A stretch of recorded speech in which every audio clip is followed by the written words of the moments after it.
बाल इंसान की खूबसूरती में इजाफा करते हैं और गर्मियों में बालों का ख्याल रखना एक इंतहाई मुश्किल काम होता है। अगर आप गर्मी में वॉल्यूम वाले और लच्छेदार बाल चाहते हैं तो ये चंद तरकीबें हैं, इन पर अमल करें। लेकिन उससे पहले आपने अगर हमारा चैनल सब्सक्राइब नहीं किया तो चैनल को सब्सक्राइब करें, वीडियो को एंड तक देखें।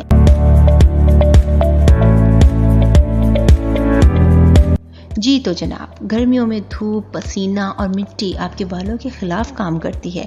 इस बात को यकीनी बनाएं कि आप हफ्ते में तकरीबन 2 बार अपने बालों को शैम्पू करें ताकि तमाम चिकनाई दूर हो जाए। बहुत ज़्यादा शैम्पू से परहेज़ करें क्योंकि यह आपके बालों को खुश्क कर सकता है।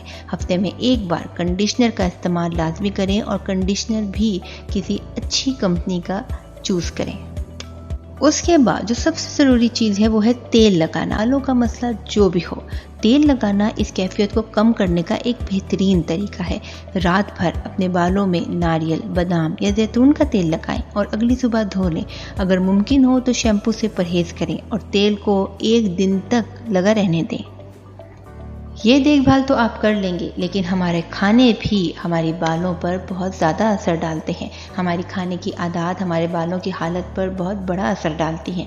फलों और सब्जियों की मुतवाज़िन ग़िज़ा आपके बालों को फराहम करने वाली ग़िज़ाइयत के लिए बहुत ज़रूरी है। अपनी खुराक में बादाम, दूध और दूध से बनी अशिया, चने और टमाटर शामिल करें। अगर आप गोश्त या अंडे खाते हैं तो उसे अपने मामूल की खुराक का हिस्सा बनाएं। उसके बाद बहुत ज़रूरी चीज़, पानी। आपके जिस्म को दिन में कम से कम 8 गिलास पानी की ज़रूरत होती है। गर्मियों के महीनों में आपको ज़्यादा से ज़्यादा पानी पीने की ज़रूरत होती है। अपने जिस्म को अच्छी तरह से हाइड्रेट रखना ये यकीनी बनाने का बेहतरीन तरीका है कि आपके बालों की शक्ल बरकरार रहेगी। आप हाइड्रेट रहेंगे तो आपके बाल भी खुशनुमा रहेंगे।